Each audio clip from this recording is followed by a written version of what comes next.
Oke, sekarang kandungan nih, kita bicara Bimax. Oh iya. Ustadz, Bimax tadi kan saya yang dengarnya Bimax itu obat kuat loh. Iya. Tahunya kayaknya obat kuat ini. Iya. Nah, sebenarnya kandungannya apa ini Bimax? Ya, jadi memang kita merancang Bimax di sini adalah untuk menjadikan tubuh kita lebih maksimum, ya.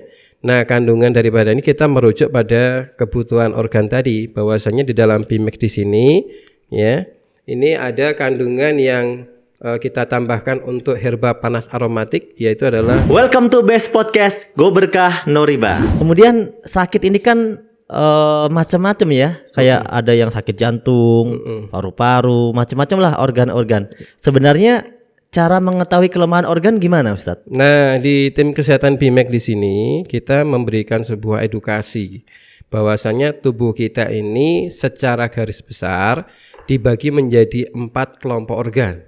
Dibagi 4. Sebagaimana dengan penciptaan manusia. Manusia diciptakan dari setetes air mani, berarti adalah unsurnya air, setetes air. Kemudian bergabung atau bertemu dengan sel telur yang terbuat daripada saripati tanah. Air ketemu dengan tanah. Kemudian ya dalam waktu tertentu ya, Allah meniupkan ruh. Namanya meniup adalah angin. Kemudian setelah dia 9 bulan 10 hari bayi itu lahir, pertama kali bayi itu bernafas menghirup oksigen. Tubuhnya menjadi semakin lama semakin panas ya. Nah, yang menghasilkan panas pada tubuh kita namanya adalah organ api. Nah, kita akan kelompokkan sekarang. Organ api itu adalah organ yang dari atas sampai ke dada, yaitu adalah otak, jantung, paru-paru, atas semuanya. Ya. Sampai dada ya. Ya, kemudian untuk angin ya masalah perut semuanya. Mulai Ya, dari perut, lambung, liver, pankreas, usus ya, itu adalah merupakan organ angin. Kemudian untuk organ air yang paling bawah nih, buang air kecil, buang air besar. Organnya ginjal dan kemudian organnya adalah usus besar. Nah, untuk tanah itu adalah organ yang membentuk sistem pelindung tubuh kita, yang membentuk rambut, yang membentuk kulit, yang membentuk daripada kuku, bibir, pokoknya semua penampilan yang di luar di sini itu adalah yang membentuk adalah darah. Sehingga organ yang berbeda adalah darah. Makanya ada orang yang mempunyai jerawat misalnya itu kan dikatakan darahnya kotor gitu kan ya. Ada orang itu unsurnya tanah. Unsurnya tanah. Unsurnya tanah. Dia mengalir membentuk daripada permukaan tubuh kita sebagai pelindung. Nah, sehingga pada saat kita mengetahui tentang adanya kelompok organ tadi itu, kita bisa menentukan orang tadi itu sakitnya organ apa. Pusing berarti adalah otak, sakitnya adalah organ api, ya apinya terlalu menyala atau kurang api. Kan begitu. Dia sakit angin, kembung, mual, tidak doyan makan gitu kan. Nah, maka dikatakan adalah dia kelemahan organ angin. Tidak bisa kencing dengan lancar, kencing batu atau BAB-nya ngadat, BAB-nya pecah-pecah gitu kan. Keluar wasir dan sebagainya dikatakan adalah dia kelemahan organ air. Sementara ada kulit yang gatal, gudikan itu kan, jerawatan, rambut penuh dengan ketombe. Ini kita katakan adalah dia mempunyai kelemahan organ tanah di situ. Kemudian setiap organ ini butuh nutrisi tentunya. Nutrisi apa aja nih yang dibutuhin setiap organ? Ya, jadi masing-masing organ itu mempunyai karakter. Ya, sebagaimana contoh yang sangat mudah, kalau ada orang sakit kepala, biasanya akan lebih mudah untuk ditenangkan apabila dia menghirup sesuatu yang panas, menyegarkan, aromatik ya, menyengat dan panas. Maka dikatakan untuk kebutuhan organ api adalah yang mempunyai sifat panas, aromatik dan sedatif. Ya, panas, aromatik dan menenangkan. Karena tidak semua aromatik itu menenangkan. Contohnya bau kaos kaki itu malah menjadi sumpek, bukan menenangkan gitu kan. Padahal itu aromatik gitu kan. Nah, jadi untuk yang sifat herbal memberikan efek pengobatan pada kepala kita adalah yang bersifat panas, aromatik dan menenangkan. Contohnya kalau yang di herba-herba lokal adalah jahe. Untuk herba sunnah contohnya adalah habatus sauda. Kemudian juga di bumbu-bumbu ada namanya merica ya. Merica adalah panas, aromatik, menyengat di situ. Itu adalah sifat herba yang untuk organ api, panas, kemudian aromatik dan sedatif. Kemudian untuk masalah angin, orang itu mempunyai kondisi perut yang tidak pernah mengalami kembung apabila dia itu mengkonsumsikan antara pahit dengan asinnya itu pas. Ya, sehingga kalau misalnya ada orang yang mengatakan perutnya itu adalah tidak pernah rewel dengan adanya kondisi kembung, biasanya orangnya doyan pahitan. Contohnya makan pare, makan daun pepaya, maka anginnya kan tidak pernah tidak pernah berlebihan. Dia akan seimbang kan dengan adanya pahit dan asin yang pas di sini, ini akan menyeimbangkan angin. Kalau asin kan mungkin udah banyak ya dari makanan ya, Yeah. Ustadz ya. Yeah, Kalau betul. pahit pilih-pilih. Nah, Ada yang suka, ada yang enggak gitu. nah untuk masalah asin di sini, ini kebanyakan ada asin yang menyebabkan penyakit, penggumpalan darah, tetapi ada juga asin yang bisa untuk menterapi orang yang kena darah tinggi. Nah, kebanyakan Indonesia ya, itu adalah asin itu dikonsumsikan, dicampurkan pada saat masak. Jadi kalau asin garam misalnya, itu kalau dia dipanaskan bersama dengan masakan, ini akan menjadikan efek penggumpalan darah. Makanya orang Itu darah nggak tinggi, bagus ya? orang darah tinggi tidak boleh mengkonsumsikan masakan asin. Tetapi orang darah tinggi obatnya adalah air garam. Tapi sebenarnya air garam boleh. Boleh. Masakan asin nggak boleh. Jadi kalau di sunnah Nabi itu, kalau kita mau mengkonsumsi makanan ya, itu mencampurkan garamnya pada saat sedang tidak dimasak. Misalnya masakan kuah nih, garamnya dicampurkan di akhir ya, dicampurkan baru dikasih kuah begitu. Atau kalau misalnya makanannya keringan, itu garamnya dicocol gitu ya. Jadi atau mungkin kalau bikin sambal yang mentah, bukan sambal yang digoreng baru dicampur dengan garam sekaligus. Semua masakan yang garamnya dipanaskan, dia berpotensi menggumpalkan darah. Tetapi tidak masalah misalnya kita nggak bisa memisahkan ya, tinggal saja nanti mengkonsumsikan minuman yang berasa asin. Ya. Saya menterapikan orang darah tinggi itu dengan 1,5 botol air, tambahkan dengan garamnya 1/4 sendok teh. Jadi dia malah minum air garam, ya, sehingga menjadikan pengenceran pada darahnya. Orang darah tinggi darahnya mengumpal ya, dengan adanya garam yang masih aktif tadi itu akan memisahkan garam yang mengumpal tadi. Itu adalah masalah asin dan pahit. Ya, kemudian untuk organ air supaya bisa kencing dengan lancar, supaya bisa BAB dengan lancar adalah makanan-makanan yang berasa manis. Tetapi hati-hati, kalau misalnya kita terlalu banyak makan manis, maka menjadikan kencing manis. Jadi dia akan kencing-kencing karena terlalu banyak zat gula yang masuk ke tubuhnya, sehingga harusnya batasan-batasan tertentu untuk batasan kesehatan. Nah, sementara untuk yang terakhir, kebutuhan untuk membuat kulit kita menjadi bagus, tidak berketombe, masih kelihatan awet muda katanya gitu kan, itu adalah yang berasa asam dan kelat. Jadi kalau orang Sunda biasanya kan makan lalapan ya, lalapan sayur mentah, ya. Itu tergolong sebagai herbal sepet. Ya, sepet atau kelat kalau dalam bahasa. Saya taunya sepet ya. Sepet ya. Saya taunya sepet. Kelat gak tahu deh. Ya, sepet ya. Nah, kemudian untuk berikutnya adalah rasanya asam. Ya, jadi kalau asam dengan kelat ini sering dikonsumsikan, dia akan membuat tekstur kulit itu tidak mudah terkoyak. Jadi tidak mudah mengalami gatal, tidak mudah mengalami gudik ya, atau apa namanya sakit kutu air dan sebagainya, karena zat kelat dengan asam ini mampu menguatkan tekstur kulit kita. Begitu. Jadi yang suka makan apa tadi? Apa sih? Sambal. Bukan. Lalapan. Yang penting kulitnya bagus. Iya. Itu makanya kan dikatakan Sunda suka ngemil daun ya. Oh, Ngemilnya iya. aja daun gitu kan. Bener, di Sunda ceweknya bagus. Kan kulitnya bagus-bagus itu kan karena banyak makanan. Kalau di Jawa Tengah itu kelat dengan asamnya adalah biasanya disebut sebagai kunir asem.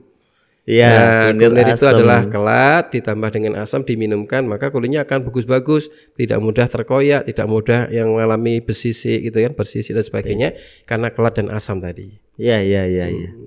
Oke, sekarang kandungan nih, kita bicara Bimex. Oh iya. Ustadz, Bimex tadi kan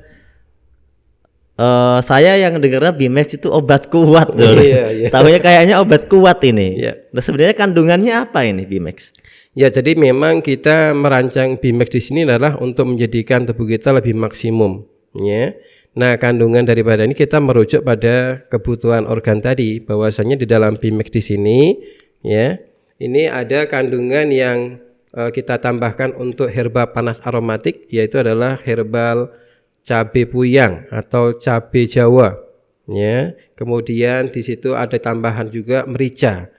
Nah, kondisi panas di sini dikonsumsikan dengan jumlah yang sangat sedikit karena kalau terlalu banyak malah pening, ya. Jadi kita sedikit, fungsinya adalah untuk menenangkan paru-paru, menenangkan otak pikiran. Dan salah satu yang bisa kita rasakan pada saat kita mengkonsumsikan Bimex nih sebelum tidur malam, orang pada saat mau tidur malam biasanya kan agak susahan nih, ada yang masih gelimpang-gelimpang, tidak segera tidur. Tapi kalau setelah menggunakan BMAX di sini, kurang dari 20 menit dia segera mendapatkan deep sleeping.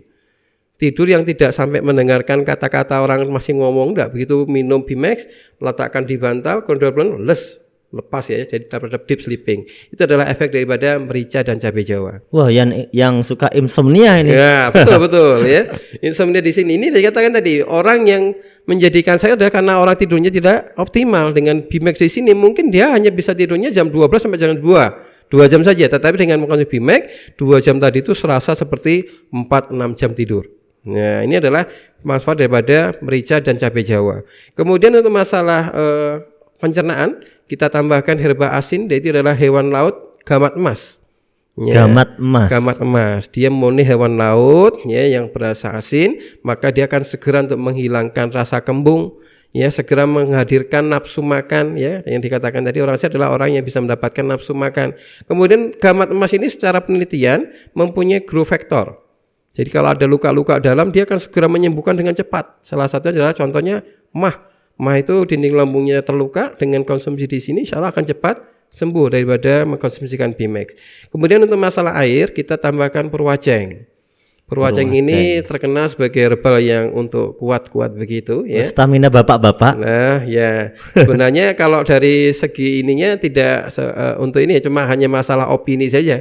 Secara penelitiannya bukan seperti itu ya, dia adalah antioksidan. Aslinya antioksidan. Purwaceng itu. Betul, dia sangat efektif untuk menghilangkan parasit, ya, jamur, cacing dan sebagainya di situ. Tetapi memang dia juga mengalirkan peredaran darah dengan sangat lancar, dan manfaat purwaceng adalah meluruhkan air seni sehingga dia bisa membuat kencing dengan lancar. Inilah perbedaan antara obat kuat yang ada di pasaran yang notabene-nya adalah membuat kuat dalam berhubungan, tetapi kemudian pinggang sakit. Dalam waktu yang lama malah gagal ginjal itu kan. Kenapa? Enggak ada penyeimbang. Taunya dorong terus itu kan. Ya kan, ini ada dorong, ada remnya. Orang mau berjalan mobil kenceng kalau ada remnya sebenarnya itu kan. Bukan dia bisa mobil kenceng, bukan. Kalau misalnya bisa kenceng enggak ada remnya, lost doll. Gitu kan, sesuatu bisa hancur itu kan. Nah, ini ada pengeremnya namanya purwaceng. Ya, dia adalah peluruh air seni, pemecah batu ginjal juga.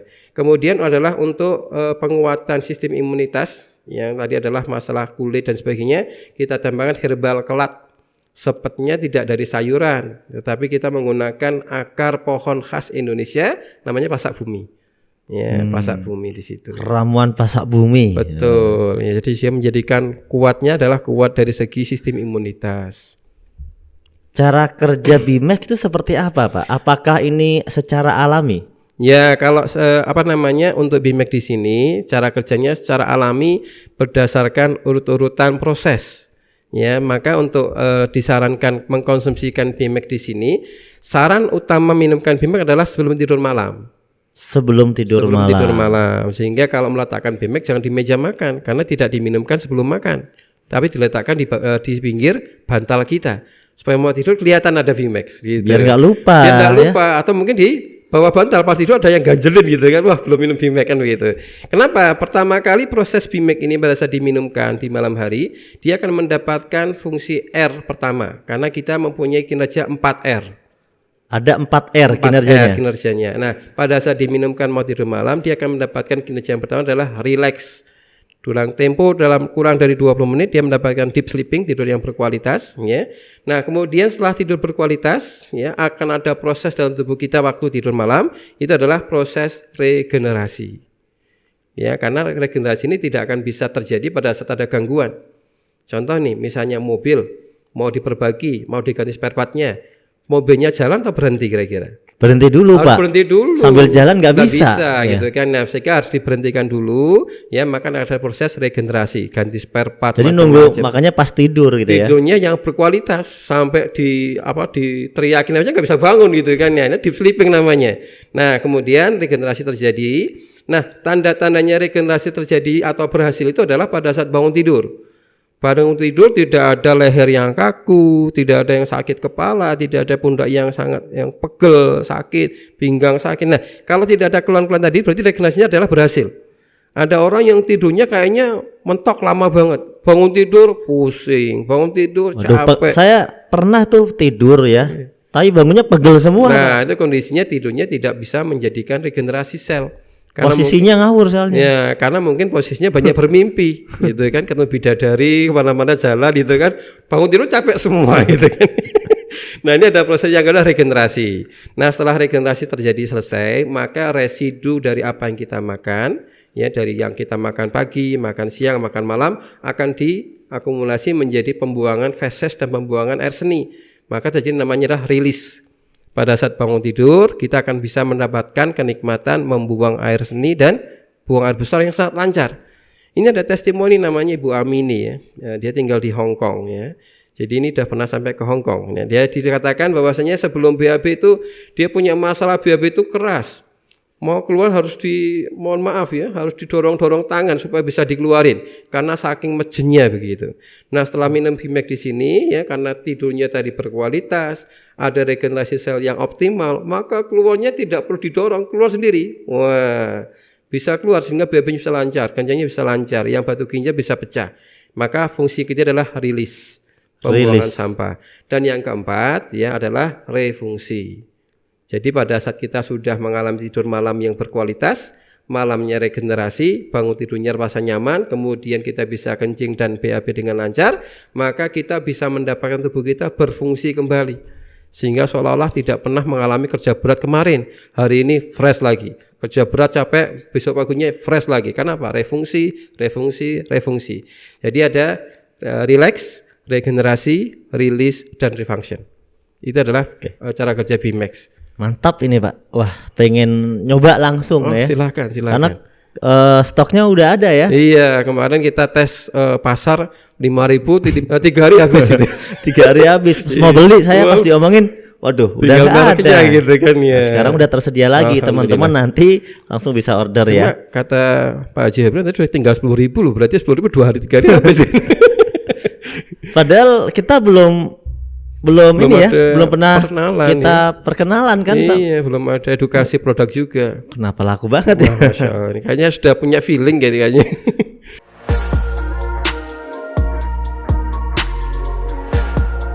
Bagi teman-teman yang melihat podcast Bimax pada video ini, silahkan bagi yang memiliki pertanyaan atau ingin berkonsultasi seputar apa yang diderita, entah itu penyakit atau yang lainnya, boleh langsung di kolom komentar. Insya Allah pertanyaan-pertanyaannya akan kami simpulkan untuk kemudian menjadi tema pada podcast berikutnya.